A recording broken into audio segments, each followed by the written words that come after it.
बात है। पहाड़ी इलाके का एक छोटा सा गांव था हरिपुर। उस गांव के लोग पुरानी रीति रिवाजों को मानने वाले थे।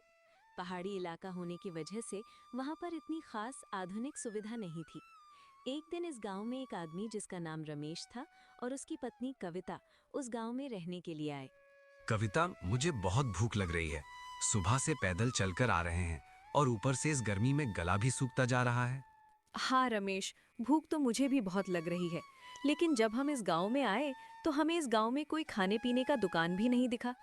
मुझे लगता है कि इस गांव के लोगों को शहरी खान पान के बारे में ज्यादा कुछ जानकारी नहीं है।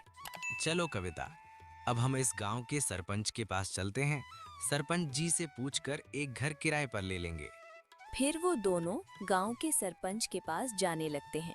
फिर वो दोनों पति पत्नी गांव की चौपाल पर पहुंच जाते हैं, क्योंकि शाम के वक्त सरपंच जी लोगों से मिलने के लिए चौपाल पर आते थे। अरे सरपंच जी नमस्ते, कैसे हैं आप? नमस्ते भाई, नमस्ते। बस बेटा, भगवान की दया से अभी तक ठीक हूँ। मेरे ख्याल से तुम दोनों इस गांव में नए लगते हो। हाँ सरपंच जी, मैं और मेरी पत्नी इस गांव में रहने के लिए आए हैं। पहाड़ी इलाका होने की वजह से हमें ये गांव अच्छा लगा। अगर हमें किराए पर कोई घर मिल जाता तो आपकी बहुत मेहरबानी होगी सरपंच जी।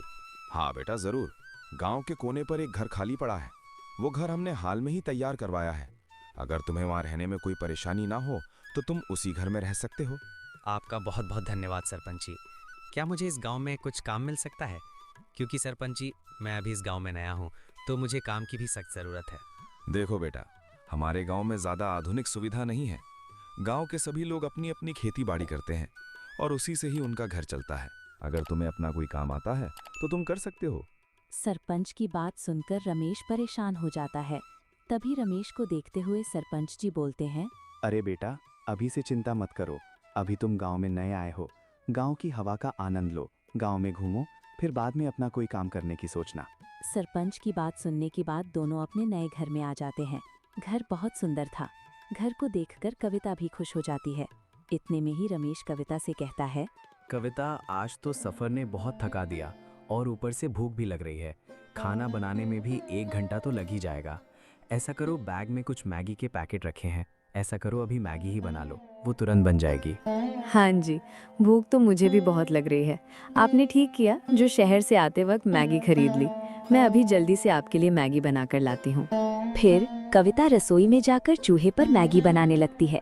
जैसे ही मैगी बना, उनके घर में मैगी की एक चटपटी सी खुशबू फैल जाती है। जैसे जैसे कविता मैगी बनाती है, वैसे वैसे ही उनकी भूख और बढ़ती जा रही थी। तभी मैगी की खुशबू से मोहित होकर गांव की एक औरत उनके घर के अंदर आती है और बोलती है, अरे भाई साहब, आपके घर से ये कैसी चटपटी सी खुशबू आ रही है? इस चटपटी खुशबू से तो मेरे मुंह में पानी आ रहा है। कहीं आज अपने घर पर दावत का प्रोग्राम तो नहीं रखा है? अरे नहीं बहन जी, दरअसल हम इस गांव में अभी नए ही आए हैं। भूख बहुत जोरों से लग रही थी, तो सोचा कि 2 मिनट में बनने वाली मैगी बनाकर खा लें। इतने में ही वहाँ पर कविता मैगी लेकर आ जाती है। उस गांव की औरत को देखकर कविता उससे कहती है, अरे बहन जी, लीजिए आप भी मैगी खाइए। ये चटपटी खुशबू इस मैगी की ही है। लीजिए मैगी खाइए और बताइए कि कैसी बनी है। अरे बहन जी, ये क्या चीज़ है? ये तो ऐसी लग रही है जैसे पीले पीले धागे हों। कुछ भी हो, लेकिन खुशबू तो एकदम लाजवाब आ रही है इसमें से। फिर कविता उस औरत को मैगी खाने के लिए देती है। वो औरत मैगी खाने लगती है। शायद उसने पहली बार मैगी खाई थी। फिर रमेश और कविता उसे अपने बारे में बताते हैं। बहन जी, हम इस गांव में आज ही आए हैं और हमें घर चलाने के लिए काम की सख्त ज़रूरत है। सरपंच जी बोल रहे थे कि गांव में काम मिलना मुश्किल है। अब आप ही बताओ बहन, हम क्या करें? अरे बहन जी, आपको काम करने की क्या ज़रूरत है? जब आप इतनी स्वादिष्ट और अच्छी मैगी बना लेती हो, आप अपना खुद का मैगी बेचने का काम करो। और सबसे ज़रूरी बात, गांव में कोई खाने का ठेला भी नहीं है। इस कारण आपकी मैगी का ठेला ज़ोरों से चलेगा। लेकिन बहन जी, क्या गांव के लोग हमारी मैगी खाना पसंद करेंगे? क्योंकि मैंने सुना है कि गांव के लोग घर का ही बना हुआ भोजन खाते हैं। तो क्या ऐसे गांव में हमारा मैगी का ठेला चलेगा? अरे भाई साहब, आजकल गांव के लोग सब कुछ खा लेते हैं। बस खाने का स्वाद कुछ हटके होना चाहिए। ठीक है बहन जी, फिर कुछ दिन में मैगी के ठेले का इंतजाम करता हूँ। देखते हैं गांव वाले मैगी खाते हैं या फिर नहीं।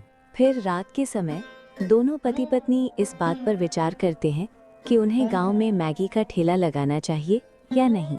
रमेश, मैं तो कहती हूँ कि आप गांव में मैगी का ठेला लगा ही लीजिए।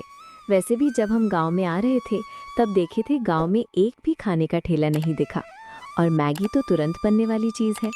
कविता, सोच तो मैं भी रहा हूँ ठेला लगाने के बारे में, लेकिन मुझे फिर गांव के लोगों का ख्याल आता है।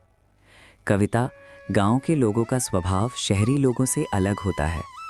ये देसी घी में बना हुआ खाना खाने वाले लोग कहाँ इस घास फूस को खाएंगे। अजी, आप तो फालतू में ही चिंता करते हो। वो औरत भी तो कह रही थी कि गांव के लोग सब कुछ खा लेते हैं, बस खाने में स्वाद होना चाहिए, और हमारी मैगी तो होती ही स्वादिष्ट है। ठीक है, अगर ऐसी बात है कविता, तो हम कल गांव में अपना मैगी का ठेला जरूर लगाएंगे, फिर देखते हैं क्या होता है। बस अगले ही दिन उस गांव में रमेश मैगी का ठेला लग जाता है। गांव में हल्की हल्की मैगी की चटपटी खुशबू फैलने लगती है। रमेश ठेले पर खड़ा होकर मैगी बना रहा होता है। तभी उसके ठेले को देखकर गांव का सरपंच जी उसके पास आते हैं और बोलते हैं, अरे रमेश, ये क्या बना रहे हो तुम? खुशबू तो एकदम लाजवाब आ रही है इसमें से, लेकिन देखने से तो ये पीले पीले धागे से लग रहे हैं। अरे नहीं सरपंच जी, इसे मैगी कहते हैं।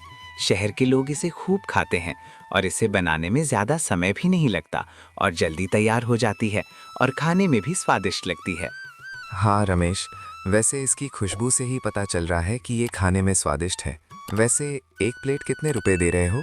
अरे सरपंच जी, आप मेरे पहले ग्राहक हैं, तो आज आपके लिए ये मैगी एकदम मुफ्त है। लेकिन शहर में 40 रुपए की प्लेट मिलती है, लेकिन यहाँ गांव होने की वजह से मैंने इसका दाम मात्र 10 रुपए रखा है। फिर रमेश सरपंच को एक प्लेट मैगी देता है, और जैसे ही सरपंच जी ने मैगी का पहला निवाला खाया तो उसकी आंख फैल गई, और फिर सरपंच जी बिना कुछ बोले मैगी खाने लगे, और खाने के बाद बोले, अरे वाह रमेश बेटा, तुम्हारी मैगी ने तो मेरा दिल खुश कर दिया। ऐसी स्वादिष्ट चीज तो मैंने अपनी जिंदगी में पहली बार खाई है। मैं गांव के सभी लोगों को तुम्हारी मैगी के बारे में बताऊंगा, जिससे वो भी तुम्हारे हाथों की बनी हुई मैगी खाने आएंगे, जिससे तुम्हारा मैगी बहुत बिकेगी। फिर सरपंच जी गांव में जाकर गांव के सभी लोगों को रमेश की मैगी के बारे में बताता है, जिससे रमेश के ठेले पर लोगों की भीड़ लग जाती है। तभी उनमें से एक आदमी बोलता है, अरे भाई, गांव में सरपंच जी तुम्हारी मैगी की बहुत तारीफ कर रहे हैं।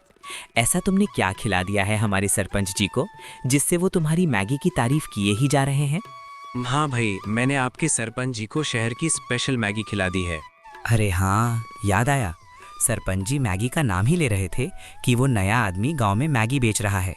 लाओ भाई, हमें भी खिलाओ अपनी मैगी, हम सभी तुम्हारे ठेले पर मैगी खाने ही आए हैं। फिर रमेश उन सभी लोगों को मैगी दे देता है।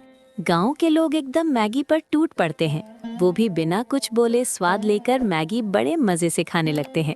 आज रमेश की पहले ही दिन अच्छी कमाई हुई थी। पहले ही दिन उसका मैगी का ठेला गांव में मशहूर हो जाता है। फिर रात के समय मोहन ठेला बंद करके अपने घर आता है। घर आकर रमेश कविता को सारी बात बताता है।